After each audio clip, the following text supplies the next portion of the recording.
আমরা সারা বছর অপেক্ষা করি যে বছরের শেষটা হবে সবথেকে স্পেশাল এবং একেবারে ধামাকেদার।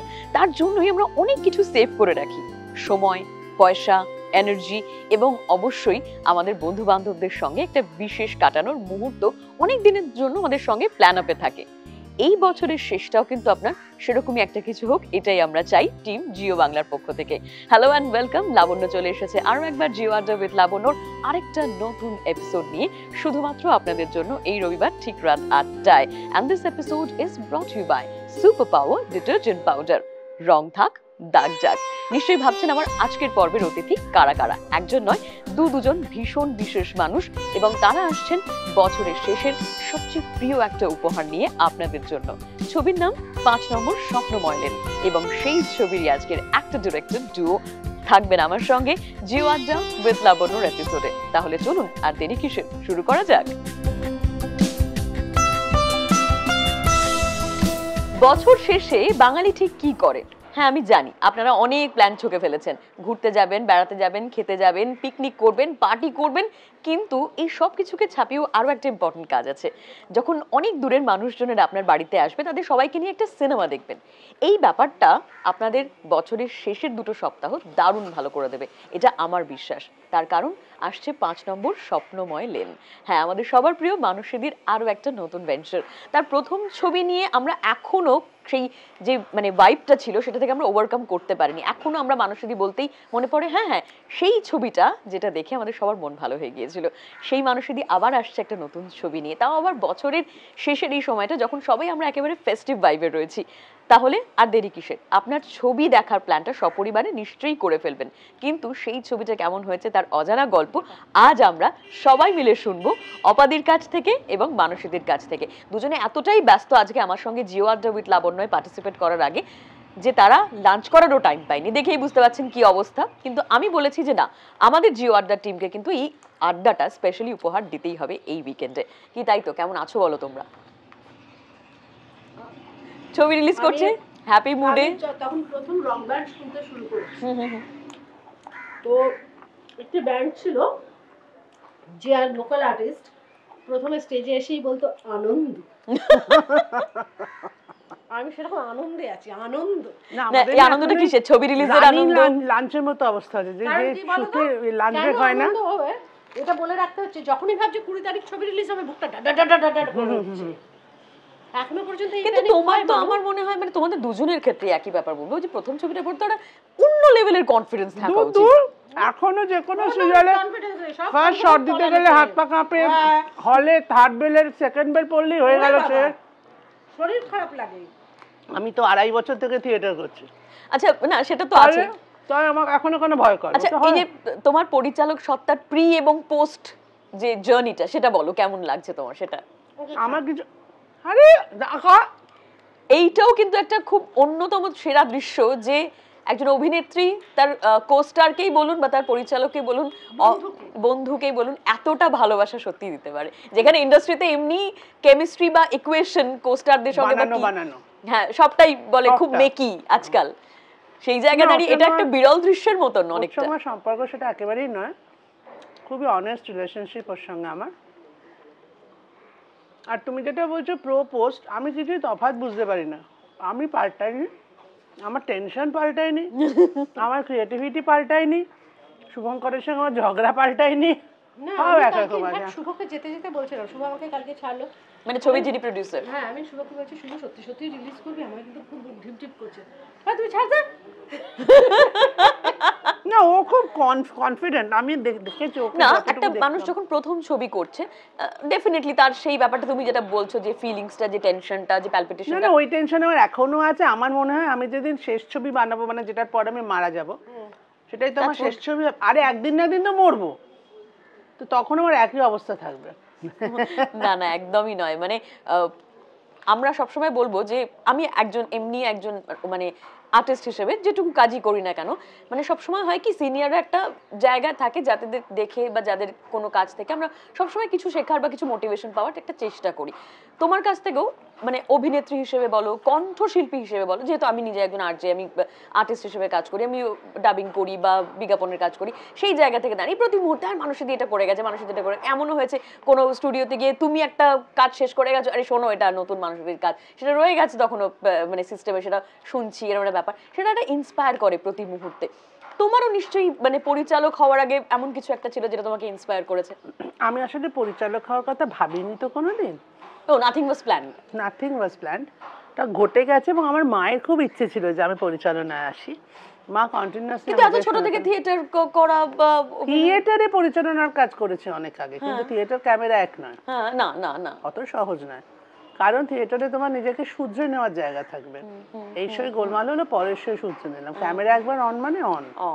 এই ছবি বেরিয়ে গেল, যখন ছবি দেখে লোকে গালমন্দ করবে তখন তুমি ছবিটা আবার তুলে এনে পাল্টাতে তো পারবে না, থিয়েটারে সে অপশন থাকে। তো এটা আমার কাছে মনে হতো অবিশ্বাস্য ব্যাপার, আর আমার মায়ের কাছে মনে হতো খুবই বিশ্বাসযোগ্য ব্যাপার। এইটা এখন তিনি নেই, ওপর থেকে তিনি খুব বলছেন দেখ কেমন লাগে, বলেছিলাম এরকম একটা ব্যাপার। তো এটা ঘটে গিয়েছিল, কোনো না কোনোভাবে ঘটে গিয়েছিল। ঘটে যাওয়ার পর এখন আমি রিয়েলাইজ করি, যেটা প্রি পোস্ট যেটা বলছো, প্রিতে যে প্রিপারেশন ছিল না, এখন আমি রিয়েলাইজ করি যে হ্যাঁ এটাই আমার প্ল্যাটফর্ম। কারণ আমার এই 55 বছর বয়সে পৌঁছে আমি বুঝেছি আমার মনের ভেতর অনেক কথা আছে যেগুলো আমার বলা দরকার, কোথাও না কোথাও কাউকে না কাউকে জানিয়ে যাওয়া দরকার, না হলে সেগুলো আমার সঙ্গে চলে যাবে, সব চলে যাওয়ার মতো কথা নয়। সেটা বলার জন্য আমার মনে হয়েছে এটা আমার প্ল্যাটফর্ম। থিয়েটার শো শেষ হয়ে গেলে হারিয়ে যায়, ছবিটা রয়ে যাবে, রয়ে যাবে, একদমই তাই, ছবিটা রয়ে যাবে। আচ্ছা, এইটা থেকে একটা কথা ভীষণ জিজ্ঞেস করতে ইচ্ছে করছে, যে তুমি অভিনেত্রী হিসেবে অনেকগুলো প্ল্যাটফর্ম এক্সপ্লোর করেছো, মঞ্চ এক্সপ্লোর করেছো, ছোট পর্দা এক্সপ্লোর করেছো, বড় পর্দা এক্সপ্লোর করেছো, পরিচালকই যখন হলে তখন প্রথমেই বড় পর্দার কথা মাথায় এলো কেন? ওটিটিও তো এখন একটা মানে অ্যাকসেপ্টেন্সের জায়গা থেকে অনেকটা কাছের আমাদের। এই অপশনটা আমার কাছে এসেছিল, আর আমি সিনেমা ভালোবাসি। ওটিটি অন্য রকম, অন্য এখনো ওটিটি আমার কাছে অতটা প্রিয় হয়ে ওঠেনি, মানে প্রেমের হয়ে ওঠেনি। ওটিটি তো অনেক অভিনয় করেছে, হ্যাঁ, কিন্তু ওই কি জানো তো, মানে তুমি ধরো একটা মেয়ে সদ্য বিয়ে হওয়ার পর বাড়িতে গিয়ে বাড়ির অনেকের সঙ্গে তার দেখা হয়, তার মধ্যে ভালোবাসা তো একজনের প্রতি জন্মায় না, স্বামী বাদ দিয়ে বললাম। এক্ষেত্রে আমার বর আমার থিয়েটার, তো তারপর ভালোবাসা যদি কারোর সঙ্গে জন্মে থাকে সেটা আমার সিনেমার সঙ্গে জন্মেছে। আমার সিরিয়াল আমার কর্মক্ষেত্র, আর ওটিটি হচ্ছে আমার চেনা জানা আত্মীয় স্বজন। ভালোবাসার জায়গাটা আমার সিনেমার সঙ্গে হয়েছে। একটু অপাদির কাছে আসি। অপাদি, তোমার ক্ষেত্রে যেমন তুমি সবসময় বলেছি ইটস অল অ্যাবাউট ডেস্টিনি, তোমাকে যেভাবে ভাগ্য যে স্রোতে নিয়ে গেছে তুমি সেই স্রোতেই বয়েছো, কিন্তু গত 6-7 বছরে তোমার ক্যারিয়ার গ্রাফ বড় পর্দায় অভিনেত্রী হিসেবে একটা এত সুন্দর একটা জার্নি সেট করে দিয়েছে সবার কাছে, যে সবাই মানে কি বলবো, তোমার কোস্টাররাও তোমাকে হিংসা করে এবং সবাই বলে আরে বাবা, অপাদির মতো একটা ক্যারিয়ার, অপাদির মতো একটা চরিত্র করতে পারলে একটা ব্যাপার হতো। তুমি এই ব্যাপারটাকে কিভাবে দেখো? কোস্টাররা আমাকে কেউ হিংসে করে না। বলে না কেউ? পেছনে করে, সামনে বলে না? হতে পারে, আমি সেটা বদলও করি না, আমি সামনেটাই বিশ্বাস করি, পেছনে কে কি করে আমি কোনো ইন্টারেস্ট নেই। আমার জীবনে যে যে চরিত্রগুলো করে আমি বিখ্যাত হয়েছি, আমার সমসাময়িক যারা, তারা অনেকেই সেই চরিত্রগুলো করতে চাইবে না। শিওর চাইবে না, না পাইনি? চাইবে না। তার কারণ হচ্ছে চরিত্রগুলো এত সাধারণ চরিত্র, কোনোটা দামড়া ছেলের মা, কোনোটা দামড়া মেয়ের মা, কিন্তু তোমাদের সেখানে পাঠিয়ে দিচ্ছ। এই তোদের শোনার অভ্যেস নেই বলেই আমার খুব খারাপ লাগে, মন দিয়ে শোন। তো সেগুলো খুব সাধারণ চরিত্র, অনেকেই সেগুলো করতে চাইবে না। আমি বলবো করা উচিত নয়, যার সেই কনফিডেন্স আছে করা উচিত। আমাকে যখন এই চরিত্রগুলো বলা হয় তখন আমি ভাবি যে আমাকে তো কাজ করতে হবে, আমি কাজ করতে চাই। এই চরিত্রগুলো ভালো চরিত্র, সাধারণ চরিত্র, সুতরাং এটাকে কি করে অন্যভাবে করা যায়, কিভাবে করা যায় যাতে লোকের মনে গেঁথে থাকবে একটা সাধারণ চরিত্র। আমি কিন্তু চিরকাল এটার পেছনে, কারণ আমি জানি যে আমাকে হাতে তুলে কেউ সোনার থালা দেবে না। আমি ছোট্ট ঝুলি নিয়ে বেরিয়েছি, আমি একটা একটা করে তুলবো, তাতেই আমার ঝুলি ভরবে, বিন্দু বিন্দুতে। হ্যাঁ, আমার কোনোদিন সোনার থালায় আসবে না, সেই এক্সপেকটেশন আমার কোনোদিন নেই, ভবিষ্যতেও হবে না। সুতরাং আমি যেটা পাচ্ছি সেটা আমি কত ভালোভাবে করতে পারছি, সেটাই হচ্ছে আমার চ্যালেঞ্জ এবং আমার এম। আমি কি পেলাম না তা নিয়ে আমার নির্বিন্দু মাত্র মাথা ব্যথা নেই। সেই জন্যই আমি বলি আমার কাছে যেটা আসে আমি সেটাকে সেইভাবেই অ্যাকসেপ্ট করি এবং সেটাকে সুন্দর করার চেষ্টা করি। এটা জীবনের ক্ষেত্রেও তাই। ডেফিনেটলি অগস্ট মাসের পর থেকে আমাদের ইন্ডাস্ট্রিতে অনেক সমীকরণ অনেক কিছুর ক্ষেত্রেই পাল্টেছে, অনেক নানা রকম জিনিস আমাদের সামনে উঠে এসেছে। পরিচালকদের বিষয়টা নিয়েও বেশ ইন্ডাস্ট্রি কিছুদিন টালমাটাল একটা পরিস্থিতির মধ্যে দিয়ে গেছে, এখনো যাচ্ছে। এটাকে কিভাবে আমার 3টে ছবি ক্যান্সেল হয়েছে, কম বেশি সবাই যে ছবিটা নিয়ে ঝামেলা হয়েছে সেটাই তো আমার করার কথা। কিভাবে দেখছি বলতে মানে কিভাবে দেখছো বলতে মানে এটা ইন্ডাস্ট্রির জন্য তো ডেফিনেটলি পজিটিভ ভাইব নয়, তো সেখানে দাঁড়িয়ে কি মনে হচ্ছে আগামী দিনে কি কি চেঞ্জ আসা দরকার? আগামী দিনে কি কি চেঞ্জ আসা দরকার সেটা খুব স্পেসিফিক্যালি জানি বলেই তো এই মানে সেই সময় তোমাকে অনেক ফ্রন্ট লাইনে এসে আমি লড়তেও দেখেছি, সবার সঙ্গে আলোচনায় বসতে দেখেছি, সেটা জানি বলেই তো পা মিলিয়েছি যুদ্ধটায়। এবং আমার এখন আমি একটা কথা খুব মানে ওপেনলি ওপেন হার্টেডলি বোল্ডলি কথাটা বলতে চাই যে যারা জানেন না যে কি করতে হবে, যারা জানেন না কোন যুদ্ধটা এখন লড়তে হবে, তারা প্লিজ যুদ্ধক্ষেত্র থেকে সরে যান। আর যদি কাজ করতে হয় তাহলে মাথায় নিয়ে কাজ করুন যে আমাদের যুদ্ধক্ষেত্রে দাঁড়িয়েই কাজ করতে হবে, তা নাহলে যেটা করবেন সেটা কাজ নয়, সেটা কম্প্রোমাইজ। কাজ করতে গেলে যুদ্ধক্ষেত্রে এসে কাজটা করুন। সবাই স্বপ্ন দেখে যে একটা বড় স্কেলে মানে কিছু করব আর কি।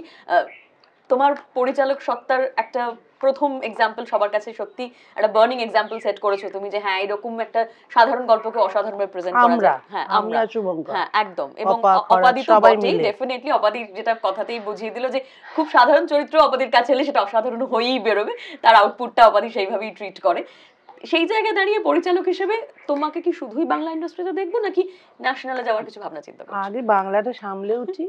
আর আমি ভালো হিন্দি বলতে পারি না, আমি সেই কাজটায় কমফোর্টেবল নেই যে কাজটা করতে গেলে আমার ভাবতে গেলে অন্যের ওপর ভরসা করতে হবে, কাউকে কোনো জিনিস কনভে করতে গেলে অন্য কোনো ভাষাবিদের ওপর ভরসা করতে হবে। নট ভেরি শিওর যা বলতে চাইছি তিনি প্রপারলি কনভে করছেন কিনা। কাজে আমি যদি হিন্দিতে কাজ করতে চাই আমি হিন্দি শিখবো, আমি যদি হলিউডে কাজ করতে চাই আগে আমি প্রপারলি ওই আমেরিকান অ্যাকসেন্টে ইংরেজি বলাটা বা ওই অ্যাকসেন্টে ইংরেজি বলাটা শিখবো, তবে তো আমি কনভে করতে পারবো আমার ভাবনাটা। আপাতত বাংলাতেই কুল পাচ্ছি না, ওইটা আগে করি। আর এখনো মানে বাংলা থেকে যে টাকা পেয়েছি সেই টাকাতেই চাল কিনেছি, তো বাংলাকে এখন অনেক কিছু দেওয়ার আছে, অনেক কিছু দেওয়ার আছে। আর বছরের শেষের বিনোদনের সবচেয়ে বড় মাধ্যমটা সবার ক্ষেত্রে মানে সেলিব্রেশনের সবার ক্ষেত্রে হয়ে উঠুক 5 নম্বর স্বপ্নময় লেন। এই ছবিটা কেন দর্শকরা দেখতে যাবে, আবার তোমাদের জুটি হিসেবে কি পাবে একটু যদি বলো। আমি একটা কথা বলবো, এই শীতে অনেক ছবি আসছে, বাংলা ইন্ডাস্ট্রিকে অনেকগুলো, বাংলা ইন্ডাস্ট্রি দর্শককে অনেকগুলো ছবি দিচ্ছে। দেখবেন সব ছবি, দেখবেন সব ছবি দেখা দরকার, কারণ সব ছবি না দেখলে বুঝতে পারবেন না রিপিট করবেন কোন ছবিটা। এই কনফিডেন্সটা আমার আছে, যদি রিপিট করেন হয়তো এটা আর একবার দেখবেন। আর অবশ্যই মানুষের থেকে আরো একবার পরিচালকের আসনে আমরা দেখব, that is way more important than anything else. আর আমি বলবো যে এটা আনন্দের মরশুম, এটা ছবি দেখার মরশুম। আবার মানুষই আপনাদের জন্য তার থালা সাজিয়ে নিয়ে এসেছে। আগের ছবিটা আপনারা খুব পছন্দ করেছিলেন, আপনারাই সফল করেছিলেন। আগের ছবিতে আমাদের প্রচুর প্রতিবন্ধকতা ছিল, সব থেকে বড় প্রতিবন্ধকতা ছিল আমরা প্রমোশন করতে পারিনি, কিছুই করতে পারিনি, আমাদের টাকা ছিল না, এবারেও নেই, তবে আমরা কিছুটা গোছাতে পেরেছি।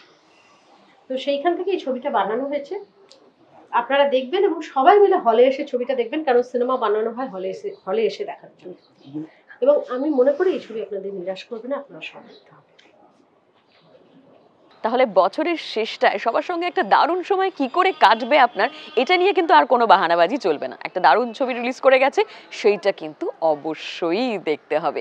তাহলে দেখার প্ল্যান তো আপনাদের, কিন্তু দেখানোর প্ল্যানটা অবশ্যই আমাদের। না না, সিনেমার কথা বলছি না, জিও আড্ডা উইথ লাবণ্যর আর একটা এপিসোডের কথা বলছি। ফিরবো সেটা নিয়ে নেক্সট উইক। টিল দেন সবাই ভালো থাকুন আর আনন্দে থাকুন, দেখতে থাকুন জিও বাংলা।